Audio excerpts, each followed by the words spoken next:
بہت وقت پہلے کی بات ہے۔ ایلڈوریا کی ایک خوبصورت ریاست میں ایک نوجوان کپڑا بننے والی رہتی تھی جس کا نام لیلا تھا۔ لیلا کو آس پاس کے تمام لوگ اس کی اس حیران کن ہنر کی وجہ سے جانتے تھے۔ وہ نہایت ہی نفیس اور خوبصورت کپڑے تیار کیا کرتی تھی۔ ایک شام جب لیلا اپنی ورکشاپ میں کام کرنے میں مصروف تھی تو ورکشاپ کی کھڑکی سے اسے کچھ روشنیاں اپنی طرف آتے ہوئی دکھائی دیں۔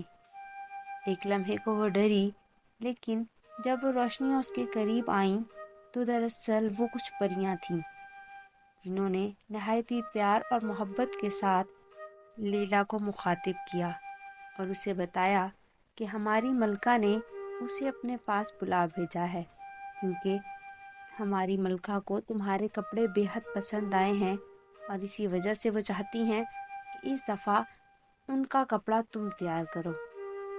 تو یہ بات جان کر لیلا بہت ہی زیادہ حیران ہوئی، لیکن اس کے ساتھ وہ بہت ہی زیادہ خوش تھی کہ اسی طرح سے وہ پریوں کی ایک جادوئی دنیا دیکھ پائے گی۔ تو لیلا ان کے ساتھ چلنے کے لیے فوراً ہی تیار ہو گئی۔ وہ پریاں لیلا کو اپنے ساتھ محل تک لے گئیں۔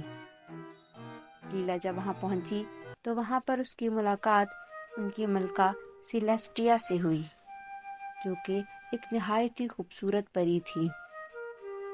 اس نے لیلا کو نہایت ہی خوبصورت انداز میں خوش آمدید کہا اور لیلا کی نہایت ہی اچھے انداز میں مہمان نوازی کی گئی۔ سیلیسٹیا نے لیلا سے کہا کہ وہ اس دفعہ اسٹار لائٹ فیسٹیول پر اس سے اپنے لیے ایک خوبصورت جوڑا بنوانا چاہتی ہے۔ تو لیلا نے ملکہ کا خوبصورت جوڑا تیار کرنے کی حامی بھر لی۔ اسے وہ جوڑا چاند کے مکمل ہونے تک تیار کرنا تھا۔ لیلا نہایت ہی مہارت کے ساتھ وہ جوڑا تیار کرنے لگی۔ اس نے وہ جوڑا تیار کرنے کے لیے پریوں سے کہا کہ وہ ستاروں کی روشنی کے دھاگے بنا کر لائیں، جس سے وہ اس کے لیے ایک خاص کپڑا بنے گی۔ چنانچہ پریوں نے اسی طرح سے کیا۔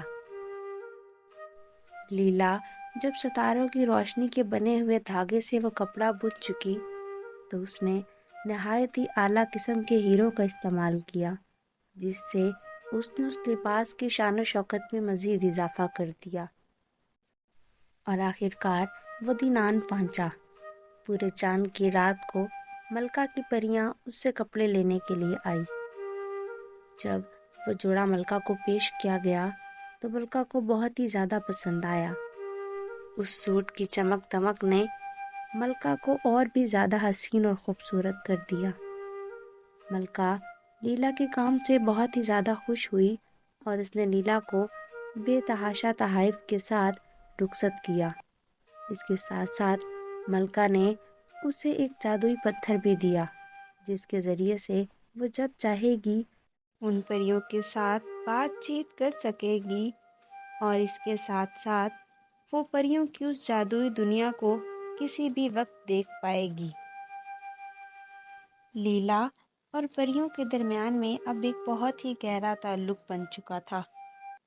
پریاں لیلا کو واپس گھر چھوڑ آئیں اور اس کے بعد لیلا نہایت محنت کے ساتھ اور مزید خوبصورت ڈیزائن بناتی رہی، جو کہ اب انسانوں کے ساتھ ساتھ جادوئی مخلوقات بھی پہن سکتی تھیں۔